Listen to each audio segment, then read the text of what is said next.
Hi everyone, it's Don from Crux Demiratus with the Leviathan Pattern Dreadnought from Forge World, and this is how I basically painted it with the pre-shading method, and this is how it all goes together. So I primed it obviously, and then I painted it black, and then I used white to give me the lighter areas.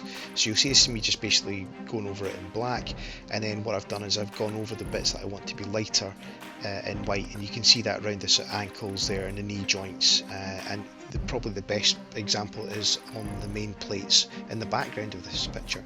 And all I'm doing there is I'm putting a very fine layer of blue on, and you can see that I'm just going over the left leg at the moment, and it's just a really fine mist of that sort of dark blue colour.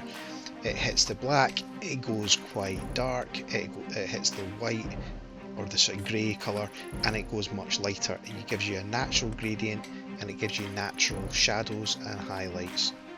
It's actually ridiculously good.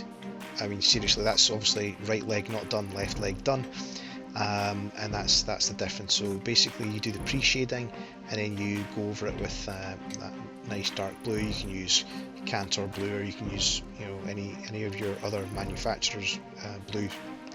So that's really it. That's what the trick is.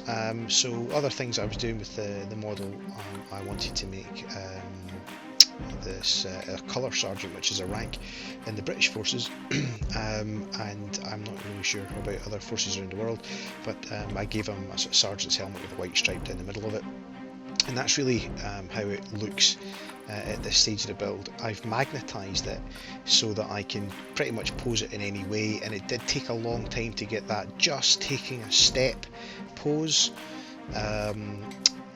It's worth fiddling about. It's not an easy thing to do, but it is worth it, because it's a big old machine. This is twice the height of a normal dreadnought if you've not seen the comparison, and to have it just standing still just doesn't look right at all. It wants to be charging into the enemy, and you know, that's what I've tried to do with this. So I used electric blue just to sort of put some accidental battle damage there. You can see as a nice scrape, and I've just gone around some of the panel lines, not all of them.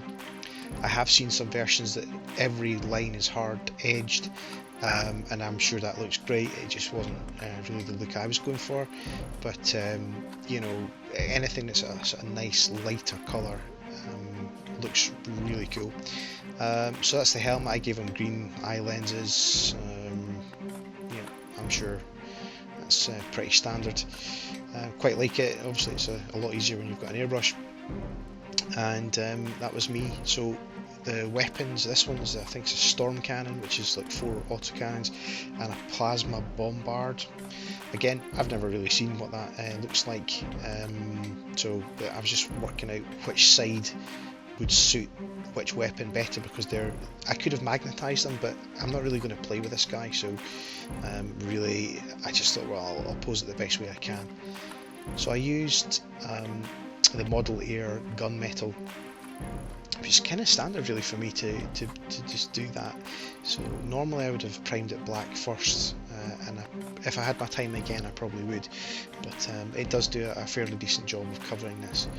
So I covered it with this gunmetal colour, and then I decided that I wanted to sort of pick out some of the details in that bronze colour.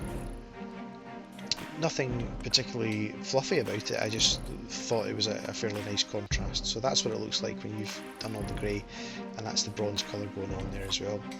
And because I don't know what a plasma bombard looks like, I made it purple. Why not? And I sort of put a sort of chrome on, and then did a couple of different shades of purple, and then sort of basically filled in the sort of barrels of it. I have no idea how it's meant to work. I just thought it looked really quite cool, and the purple versus the metal actually is a really nice contrast, especially when you use the sort of bronzy colour, the copper colour as well. I just thought it looked quite nice.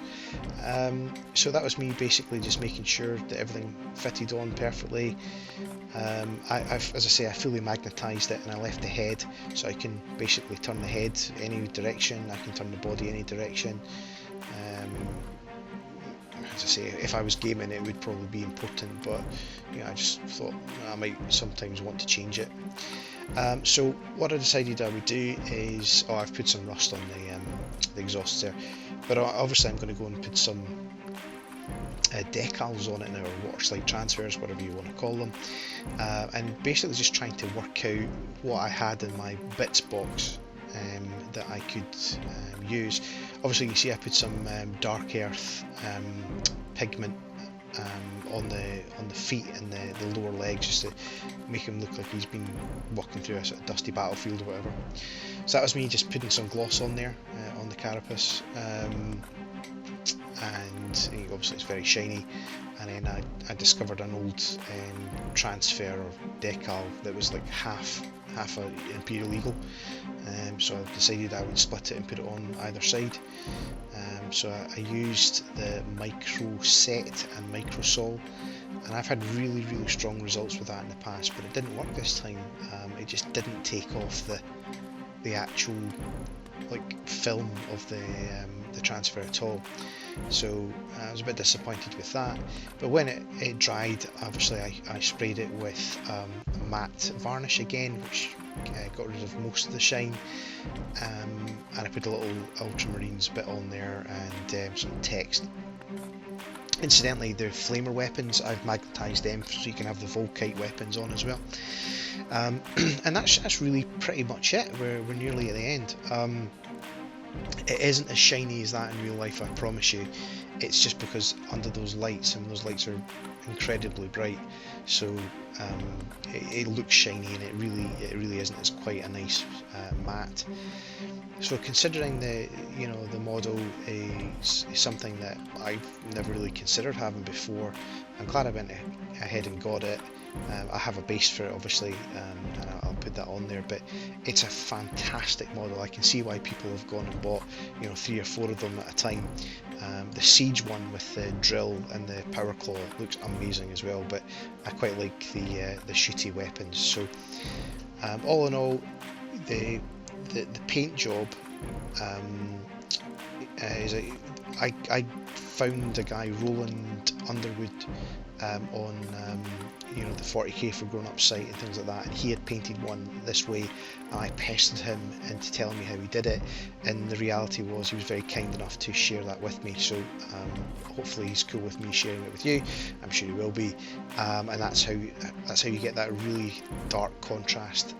As I say, he's a master at this kind of thing, but this is me doing my first attempt, so I'm incredibly grateful for everyone in our community who shares ideas, and that's really the point of this channel as well, is just to share that. So if you'd like to comment, like and subscribe, we'd really appreciate it.